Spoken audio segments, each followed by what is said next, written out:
2023 was a scary year for fans of the horror genre due to the fact there basically wasn't any good horror movies in that year. But let's have a look at 2024. Can the horror genre make a return? We're going to look at the most anticipated horror movies of 2024. Welcome back, guys, to Fog Entertainment. And of course, it is time for another Collider list. We're going to be looking at the new movies, the upcoming horror movies for this year. Now, 2023 wasn't great off the top of my head.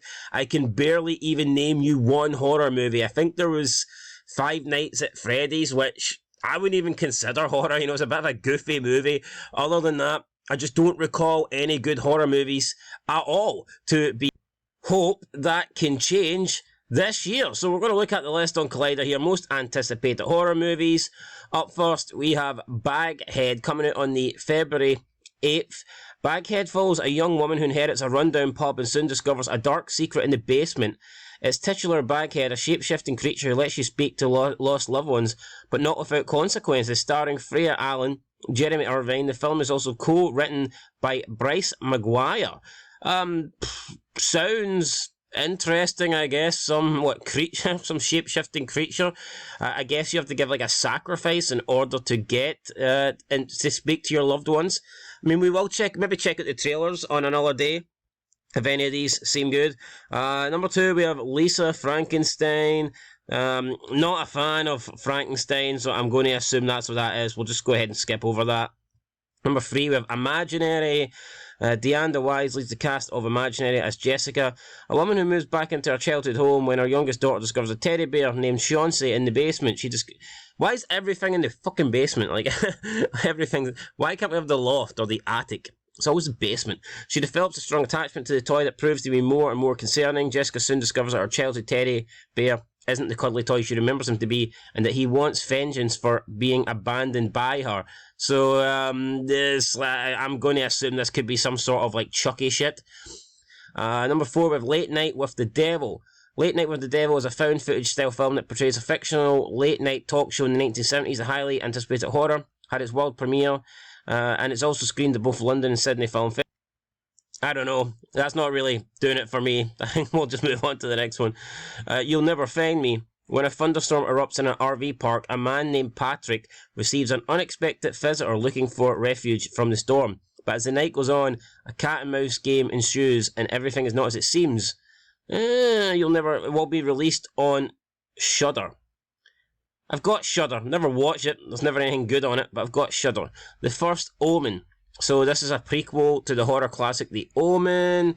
Obviously, if you've seen The Omen, you know what it's about. I'm not a big fan of The Omen. I mean, maybe we'd check it out, I guess. I might actually watch the trailer for it on another day, but I'm not a massive fan of The Omen.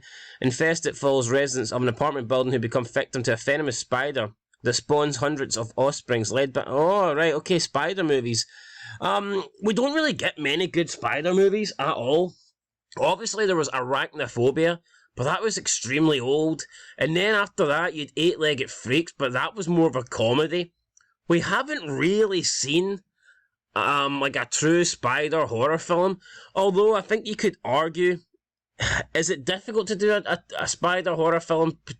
Potentially, because they're small, and then if you enlarge them, then it kind of straight off the bat becomes a comedy movie with comedy elements, because you've got giant, like, tarantulas running around. Now, I know that they've done films such as, like, Anaconda, where you've got big killer anacondas, but what I would argue is, you can get anacondas that are huge, okay? You get some massive anacondas. I think it's more realistic when you see one of those anaconda movies, and you've got, like, the massive fucking snake. It's just more realistic.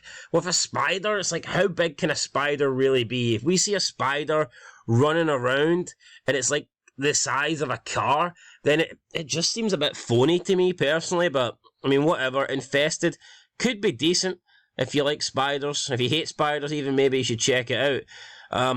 Horoscope follows a bunch of friends who get their horoscopes read, and it all goes well until they end up... Alright, okay. Interesting.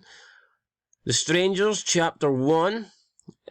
Wasn't there already a... Oh, yeah, so this is, hold on. The Strangers Chapter 1 marks the first in a trilogy directed by Rennie Harlin and is based on the 2008 film The Strangers. So they're doing... It's just a remake then? It's a complete remake? Alright, so they're doing a remake of The Strangers, but they are doing it over 3 films. It's a bit strange. Is that really necessary? The Watchers... Looks like it's going to be an Indian film. Not a fan of Bollywood, so I'll give that a pass. A Quiet Place Day 1.